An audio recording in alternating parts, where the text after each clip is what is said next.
안녕하세요, 써니일입니다. 6월 19일 써니일의 새 미니 앨범 많이 기대해 주세요. 네, 조간 브리핑 시간입니다. 이 시간은 김영민 PD와 함께합니다. 김 PD. 네, 안녕하십니까. 아니 지금 목 상황이 코 상황이 어때요? 예, 코 상황이 아주 안 좋습니다. 예.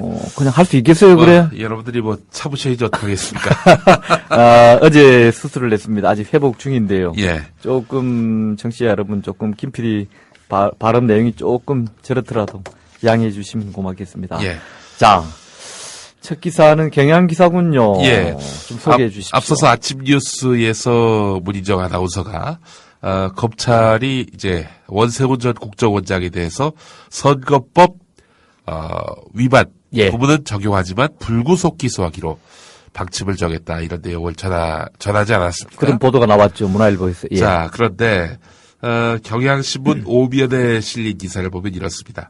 서울중앙지검 수뇌부가 지난 5월 말에 유무죄를 판단하는 가상 법정을 열었다고 합니다. 네. 그래서 판사, 검사, 변호사로 나눠서 역할극을 벌였는데 원세훈 전 국정원장에 대해서 공직선거법 위반 혐의로 구속영장을 청구하는 것이 타당하다, 이런 결론을 내렸다는 겁니다. 아, 서울중앙지검이에요. 그렇습니다. 예, 예. 자, 역할을 나눠서 모의 변론을 해본 다음 아무래도 선거법 위반 맞다 이거, 그리고 구속영장 청구감이다, 이렇게 판단을 했던 겁니다. 예. 하여튼 이런 그 판단을 보면은 일단은 검찰 내부에서는 법리 검토가 끝났다는 것이고 이것은 선거법 위반 그리고 구속이다, 이런 이야기인데, 예. 잘 아시는 대로 지금 황교안 법무부 장관이 끝끝내 반대하고 있지 않습니까? 2주째 지금 깔아뭉개고 있죠. 그렇습니다. 네. 어제 국회에 나와서는 자신은 검찰에다가 압박을 넣은 바 없다, 이렇게 강조하고 있는데, 글쎄요, 검찰 내부에서는 이런 압박이 있었다고 이야기하고 있고, 예. 그 압박 때문에 아직까지도 좀 주저하고 있는 형국입니다. 벌써 2주째 결론을 내리지 못하고 있는데, 어젯밤이면은 결론이 나올 줄 알았는데, 글쎄요. 또 결론이 나오지 않았습니다. 나오지 않았네요, 아직. 이런 가운데 신경민 민주당 의원 이야기로는 이 곽상도 청와대 민정수석이 또 검찰에다가 압박을 가했다, 너희들 뭐 하는 거냐, 이런 식으로 압박을 가했다, 이렇게 전하고 있는데, 예. 박근혜 정부가 이 국정원 선거 개입 관련해서는 아무런 역할을 하지 않고 있다, 이렇게 이야기하고 있는데, 그걸 액면으로 믿어도 될까요? 그대로 믿는 사람만 바보일 것 같습니다. 예. 자, 두 번째는 조선 기사인데요. 국정원 관련 기사이긴 한데 좀 독특한 기사군요. 예, 그렇습니다. 이게 검찰에서 나온 기사 같은데, 그렇다고 봐야 되겠죠. 그 의도가 매우 의심스럽습니다. 예, 물타기 비슷하네요. 그렇습니다. 국정원의 지금 선거 개입 관련해서 수사가 한창 진행 중인데, 예. 국정원 활동의 그 내용들, 이제 그 선거 개입 관련한 내용을 민주당에다가 제보한 전 직원이 있었던 모양이죠. 예, 있죠. 예. 이 전 직원이 민주당으로부터 만약에 민주당이 집권을 하면은 국정원의 고위직을 이렇게 받기로 약속받았다, 이렇게 이야기했다는 겁니다. 이 예. 이야기를 검찰 가서 했다고 하는데요. 자, 이 이야기가 이제 조선일보 1면에 실려 있습니다. 아, 이게 일면이군요. 그렇습니다. 일면 사이드 탑이군요. 자, 그렇다면은 정말 민주당이 그런 약속을 했는지, 이게 중요하고요. 또 이런 제안을 한 주인공이 누군지, 이 부분이 좀 분명히 가려져야 되겠습니다. 그래야 되겠죠. 이건 아주 핵심적인 이야기인데요. 자, 하지만 민주당에서는 신빙성 없는 이야기다라고 일축하고 있는 상황이고요. 예.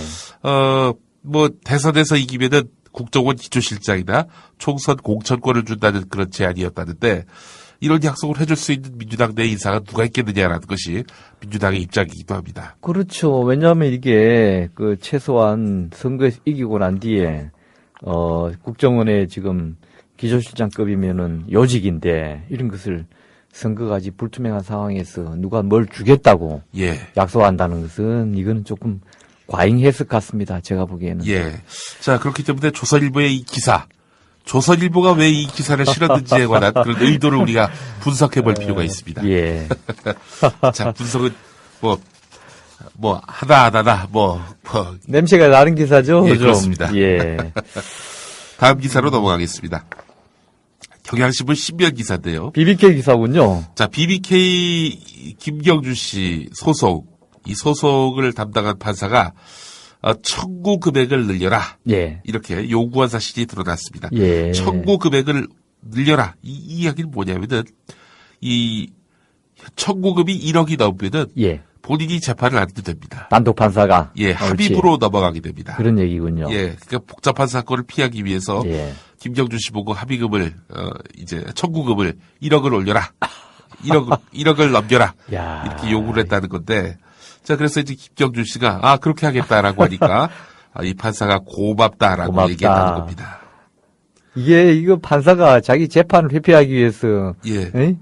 피의자한테 합의금을 올리라 그러고 예. 이거 업무상 이거 문제가 있는 거죠? 글쎄 말입니다. 이 판사는 재판에서 50여 장에 달하는 준비서면을 수기로 작성해서 제출한 김경준 씨에게 예. 내가 가지고 있는 사건만 600건인데 개발세발로 50장씩 써내면은 어떻게 하라는 얘기냐 이런 말을 했다고 하는데 말 그대로 어떤 진상을 규명하는 게 두렵다기보다는 예. 귀찮고 피곤해서 그래서 대법원에서 이 사실이 확인될 때는 예. 징계하겠다는 입장이군요. 가만두면 안 되죠. 가만두면 안 되겠죠. 예. 판사가 시간이 걸리면은 시간이 걸리는 대로 예. 뭐 혼자가 안 되면은 다른 판사의 도움을 받아서라도 그 사건을 공정하게 처리하는 것이 맞지. 예. 업무 편의를 위해서 이 따위를 하는 것은 이건 징계받아 마땅해 보입니다. 그렇습니다. 어떤 BBK 얘기가 나와가지고 뭐 새로운 사실이 드러난다 글쎄. 봤더니 그게 아니라 이게 재판 가십성 얘기군요. 네, 그렇습니다. 예. 자, 다음 서울신문 기사 하나 소개해 주세요. 예, 서울신문 일면 기사입니다. 고등학생 70%가 한국 전쟁은 북침이다. 이런 인식을 갖고 있는 것으로 나타났다고 합니다. 예. 이 서울신문이 입시 전문 업체인 진학사와 함께 최근에 전국의 고등학생 506명을 대상으로 조사해서 내놓은 2013년 청소년 역사인식 결과인데요. 예. 응답자의 69%가 한국 전쟁을 북침이라고 답했다고 합니다.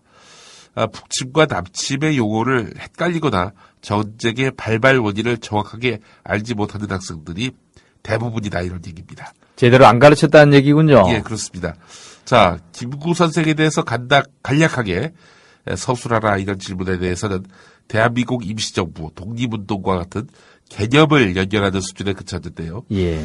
도시락 폭탄, 손가락, 도산, 이게 뭐 한마디로 얘기해서 윤봉길, 안중근, 안창호 선생을 이렇게 혼동한 거 아니겠습니까? 이 역시도 정확하게 가르치지 않았군요. 그렇습니다.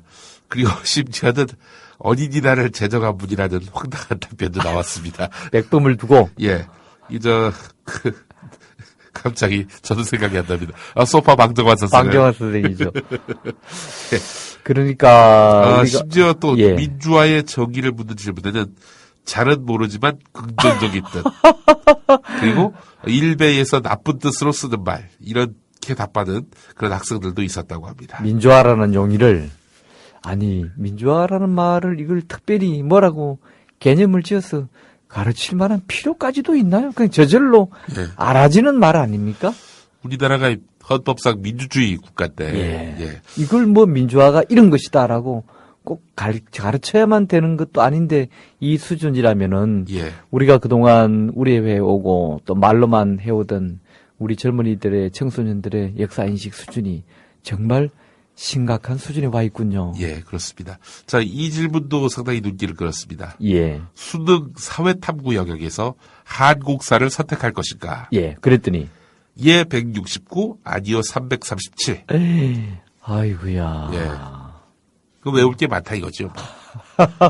외우는 역사교육, 이거 바꿔야 됩니다. 그러니까요. 역사를 뭐 짧게 개인적인 의견 하나 보탠다 그러면은 몇 년도에 뭐하고 몇 년도에 뭐하고 개정태세 문단세가 아니라 역사를 하나의 스토리텔링으로 해서 역사를 흐름 그다음에 그 다음 사건이 일어나는 배경 그 사건이 일어나는 결과와 그 시대적인 상황 이런 것을 이야기식으로 엮어서 자연스럽게 받아들이도록 해야 되는데 그냥 이걸 편연체 기술식으로 강제로 외우게 하니까 사건이 발생한 전후 배경에 대한 설명도 안 되고 역사가 또 재미도 없죠. 그죠? 아니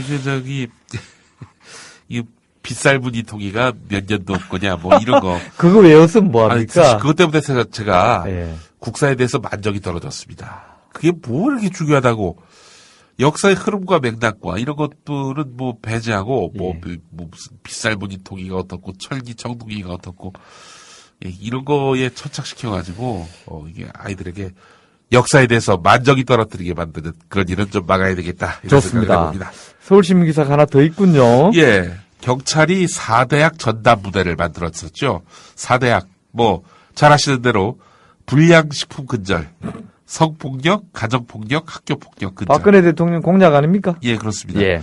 그래서 이제 태스크포스 팀을 구성을 한 것이 바로 4대학 전담 부대인데, 예. 워낙 급조한 탓에 주먹구구식으로 운영되고 있는 것 아니냐, 이런 지적을 듣고 있습니다. 예. 서울청이 70개 표창까지 했는데, 이게 알고 봤더니 자화자찬이라는 겁니다. 정작 관련 성과는 10%도 안 된다는 것이죠. 그러니까 대원들한테 물어봤더니 대원들은 뭐 4대학을 척결하기 위해서 우리가 활동하고 있는데 뭐 하는 일은 그냥 걷는 게입니다. 뭘 걷는 게라. 예. 그렇습니다. 게다가 또 탈주범도 보름째 못 잡고 있는 상황에서 경찰의 이런 4대학 척결, 태스크포스팀 구성은 말 그대로 빈순에만 요란했다. 이런 평가가 가능하겠습니다. 물론 박근혜 정부가 아직 임기가 초반이어서 앞으로 남은 기간이 뭐 제법 있긴 있습니다만은 어쨌든 경찰이 너무 대통령의 한마디라거나 대통령의 공약 같은데 너무 성급해가지고 이렇게 급조한 부대, 그러니까 성과가 없는 것이 당연하고 예. 이런 게 자꾸 반복되면은 경찰에 대한 우리 시민들의 신뢰가 사라지죠. 그죠? 예, 4대학을 없애기 위해서 콘서트도 하고 에? 전단지도 뿌린다고 합니다. 그게 그래서 없어지면 참 좋겠는데. 에이? 글쎄 말입니다. 그 콘서트도 열고 예, 이렇게 전단지도 뿌려서 해결될 수 있는 4대학이라면은 뭐 더없이 좋을 텐데. 예, 그런 생각도 듭니다. 씁쓸합니다, 조금. 예. 자, 동아일보 기사가 하나 있군요. 예, 동아일보 이 12면 기사입니다. 예. 이 결혼 파탄 손해배상 소송이 급증하고 있습니다. 그 배경을 짚은 기사인데 요즘에는 전문직 남성들이 결혼 과정에서 갑의 위치에 서서 여성들을 을로 여기고 있다 이런 얘기입니다. 별 값이 다 있네요. 내 연봉이 1억이니 지참금은 15억은 돼야 한다. 뭐 이런 이야기도 한다고 뭐야 하는데요. 이건 도대체. 예전에는 그 열쇠 3개 뭐 이런 얘기 있지 않았습니까? 예. 뭐 집, 자동차 또 뭐였습니까? 사무실. 사무실. 뭐 의사들은 뭐 그 병원 열쇠 병원, 그런 예. 거였죠. 근데 요즘엔 현금 거래로 바뀌었다고 합니다. 그래서 심지어는 일부는 양가가 직접 거래에 나서다가 분쟁이 늘기도 하는데요. 예, 그래서 참. 일부 의사, 판사, 신랑감들의 요구가 노골적이라고 합니다. 예. 그래서 이런 과정에서 아니 무슨 사람을 돈으로 보느냐 여기서부터 이제 이격이 나는 거죠. 이격. 예, 서로 이제 의견차가 뚜렷해지고요. 예, 그러면서 이제 서로에 대한 불신이 쌓이게 되고 그래서 결국에는 등을 돌릴 수밖에 없다 이런 얘기입니다. 아니 저는 처음에 이게 예. 결혼 파탄의 원인인 줄 알았어요. 그래서 예. 뭐 흔히 혼수다 이런 것 때문에 뭐 이전에도 있어 왔지만 이게 보니까 결혼 파탄 손해배상 소송 관련이네요. 그렇습니다. 그러니까 이제 결혼을 준비하는 과정에서 또 예. 결혼한 직후에 예. 거기에 든 비용을 파탄 나고 나니까 상대 측에게 손해배상 소송을 낸다는 얘기 아닙니까? 예, 그렇습니다. 이야, 이건 정말 또 다른 세태군요. 대개는 그냥 파행하면 끝이잖아요, 그걸로. 이게 사실은 보상심리가 작동한 예. 겁니다. 뼈 빠지게 일하고 아내의 현금 인출기로 살 수 없으니 결혼 전에라도 받을 건 받자. 뭐 이런 식의 주장이 난무하다는 겁니다. 철저하게 결혼을 거래로 보고 있다는 얘기군요. 그렇습니다. 예. 이런 자, 결혼에 과연 얼마만큼 신뢰가 쌓이고 애정이 쌓이고 얼마나 오래 갈지 오래 가는 게 사실 놀라울 일이죠. 예. 자, 한국일보 기사 하나 소개해 주세요. 예. 요즘 대형마트들이 영업 규제가 강화되면서 출점을 잘 못합니다. 예, 그렇죠. 유통법이 개정이 되면서 그런데요. 예. 자, 지금 유통법 개정으로 대형마트와 기업형 슈퍼마켓 영업 규제가 강화된 이후에 SSM의 그러니까 슈퍼마켓이죠. 예. 기업형 슈퍼의 상품 공급점, 작은 SSM 형태의 편의점이 속속 오픈하고 있습니다. 변종 SSM이 속출하고 있다 이런 예, 얘기입니다. 늘 변종이 나기 마련입니다. 예, 인근 그 소매점주들은 그 법망을 교묘히 피하는 꼼수 확장이다 이렇게 보고 있는데요. 꼼수 확장. 예, 그렇습니다. 서울 용산구 산천동에서 10년 넘게 작은 슈퍼마켓을 운영해온 한 분 이야기는 예. 이렇습니다. 지난 3월 중순 길 건너 맞은편 20m도 안 되는 거리에 편의점 홈플러스 365가 들어섰습니다. 예. 홈플러스 365 점포는 24시간 불을 밝히면서 매장 앞 초특가 원 플러스 원 플러스 원 한인 상품을 가득 쌓아놓고 영업 중인데 인근 편의점이 있어도 편의점보다는 싸다면서 찾아오는 그런 고객들이 많은데 이제는 모두 홈플러스 365로 가고 있다 이렇게 이야기하고 있습니다. 우리는 그동안 홈플러스 하면은 대형마트 홈플러스 예. 그리고 SSM인 홈플러스 익스프레스가요? 그 정도로만 이해했는데. 예. 그런데 요즘에 또 편의점 형태의 홈플러스 365가 그렇군요. 등장했다는 겁니다. 그냥 이 기사 속의 사진을 보면 흔히 동네에 있는 예. 조그만한 가게를 좀 큰 규모인데 입구에다가 뭐 상품을 잔뜩 쌓아놨군요. 예, 그렇습니다. 그죠? 그 사실 그 슈퍼마켓보다는 작지만은 예. 통상적인 편의점보다는 월등히 넓습니다. 그렇기 때문에 슈퍼마켓에 이제 말하자면은 규제를 비슷한 피해가면서. 슈퍼마켓 세울 수 없다는 그런 규제는 피하면서도 편의점의 그 단점을 보완하는 형태로 해서 지금 영업을 확장하고 있다 이런 얘기인데 결국 골목 상권이 싹쓸이 되겠군요. 예 정말 뛰는 놈 위에 나는 놈 있다 그런 말을 또 실감케 합니다. 참. 예. 마지막 기사 하나 더 보겠습니다. 예. 이 한국일보 관련 기사가 경향신문에 실렸습니다. 경향신문 11면 기사인데 참 드문 일인데요. 장제구 회장 한국일보의 지금 그 CEO지요. 예. 장제구 회장이 지금 자신의 의견에 동의하는 기자들과만 그 신문을 만들겠다. 계속 편집국의 그 구성원들이 자신을 거부할 경우에는 편집국을 없애겠다. 별도로 내가 주도해서 신문을 만들겠다. 초강경 입장을 밝혔다고 합니다. 신문을 대외적으로는 공기라고 늘 강조하면서 예. 이럴 때 행동하는 거 보면은 신문 하나 만드는 것은 거의 회사에 사보 만드는 꼴로 그렇게 예. 생각하고 있는 듯 합니다. 예. 한국일보가 안 그래도 자매지가 많거든요. 예.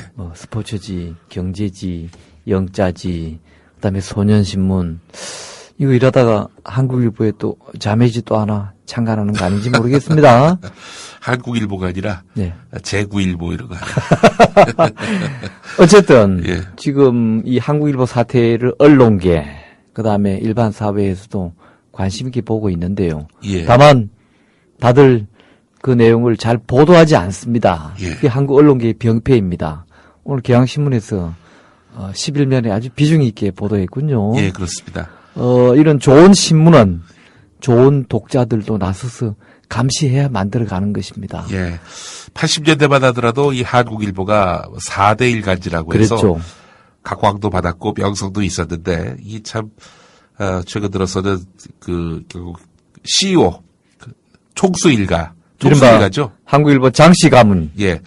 이른바 이 총수일가의 이런 경영 무능 경영 여기서 비롯된 그런 파행들이 결국에는 편집국의 저항을 불러왔고요. 예. 인사 독주로 또 이어지다가 결국 최근에 파행으로 이어지게 됐는데, 네, 장제구 회장 끝까지 가겠다 이런 입장인데 끝까지 갈 수 있을지 편집국 구성원 절대 다수가 등을 돌려 있는 이런 상황에서 예. 혼자서 일간지를 만들 수 있을지 주목됩니다. 결국 그런 식으로 고집을 피운다면은 고립될 것입니다. 그래서 한국일보 사태가 상식대로 제대로 잘 해결되기를 저도 독자의 한 사람으로서 기대합니다. 예. 자, 종합브리핑 여기서 마치겠습니다. 이상 김영민 PD와 함께했습니다.